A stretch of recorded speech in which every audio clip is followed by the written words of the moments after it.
holy brothers and sisters! On this 25th of IYAR, it is the 40th day of the Omer for those counting, and in the Kitzur Likutei Moharan, today's lesson will be called Sincere Sighing.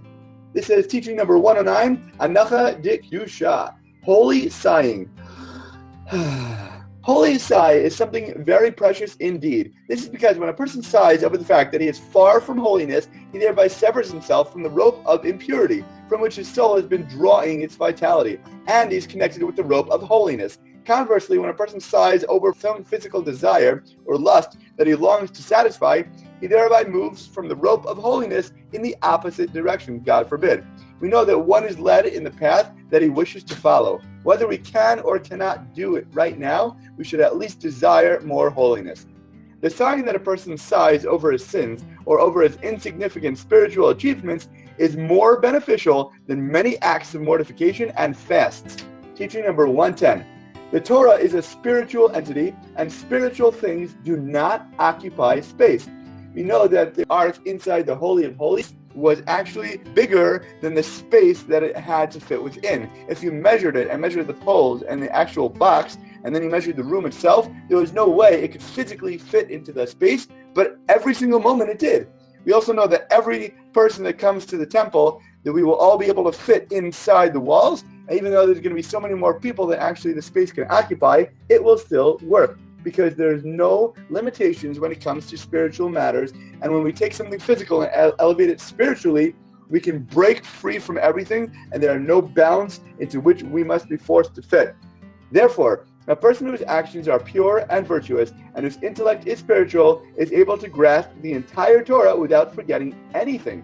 However, a person who imparts corporeality to the words of the Torah, who makes them into something physical and thereby comes to forget the Torah that he learned, God forbid.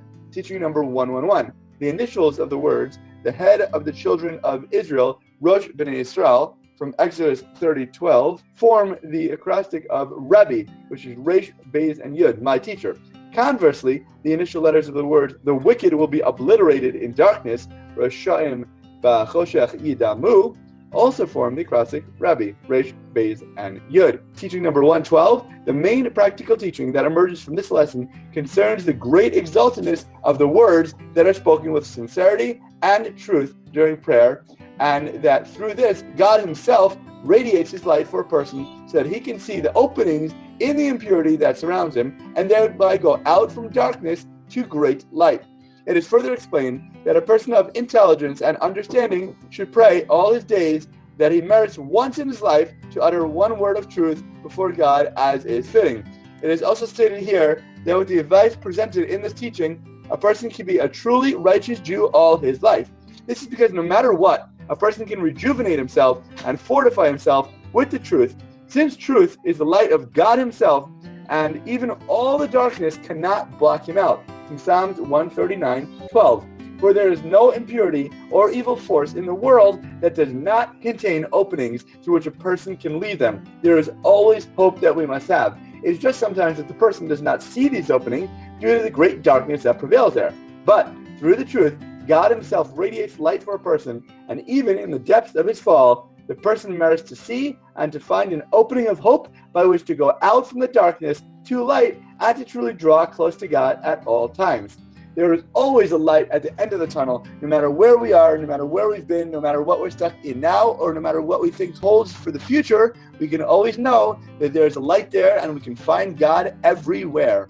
As always, thank you so much for learning together. If you enjoyed this lesson, please remember to like, comment, share, and borrow. And please God, we'll learn again tomorrow.